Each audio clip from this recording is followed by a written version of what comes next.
Okay, well, so in the 1940s, a historical figure in Europe emerged. He was born 1940s. Who is this person, you may ask? It's Paul McCartney. You may be thinking, what makes Paul McCartney a historical figure?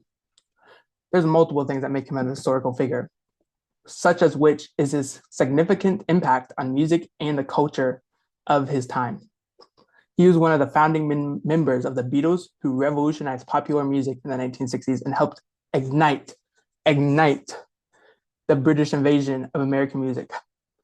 McCartney's songwriting partnership with John Lennon is regarded as one of the most successful in music history. In his solo career, let's just say it continued to influence artists worldwide. His contributions to music, both as a member of the Beatles, as a solo artist, and in his second band known as Wings, solidified his status as a legendary figure in the history of music. To many, Paul McCartney might just seem like an old musician who has no importance anymore. But to many people today would say otherwise. As stated 4 years ago by Brian of Classic Rock History, he said, are you ready? The question of who stands as the greatest musicianal artist of the modern pop music era has been discussed for years. Even before viewing the Get Back documentary, we here at Classic Rock History have always argued that Paul McCartney should hold the title based on the music he composed during his time with the Beatles and as a solo artist. Then also stated on June 4th of 2020 by Jack Whitley of Far Out magazine, he said, Paul McCartney is undoubtedly one of the most gifted songwriters pop music has ever known. However, it was his work with the Beatles that was likely outcast us all. From these sources and this information I have provided for you, I think you can get the picture of what makes Paul McCartney a legend or a historical figure.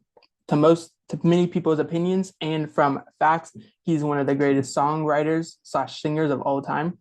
I'm sure one of you five have heard one of his songs that he has written, you know? So with his Beatles or even maybe as a solo artist, just like on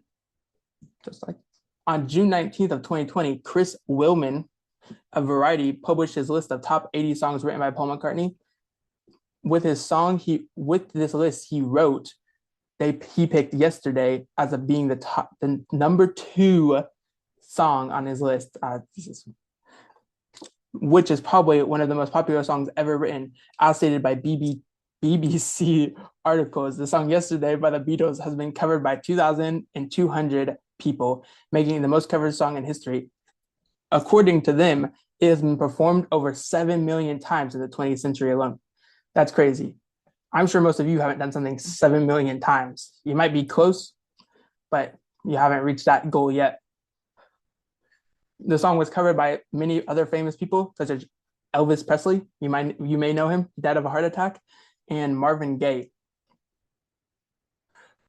And if you still are trying to wrap your head around what makes Paul McCartney a historical figure, and you're like, man, that's not true. You could be thinking that, like, this guy's crazy. Paul McCartney is not a historical figure. But on March 11th, 2016, Sydney Adams of CBS News stated how on March 11th of 1997, at the age of 45, Paul McCartney was knighted by the Queen Elizabeth II. Crazy, right? If he was knighted, what was he knighted for? That's what one of you is probably thinking right now. And he was knighted for his significant contributions to music, particularly as a member of the Beatles, and for his service of the arts. With all this in mind and all the information I have provided, I hope I taught you how much of an important and historical figure Paul McCartney really was. If you have any questions after the presentation, please let me know. I think a few of you won't, but I hope you enjoyed my presentation, and thank you very much.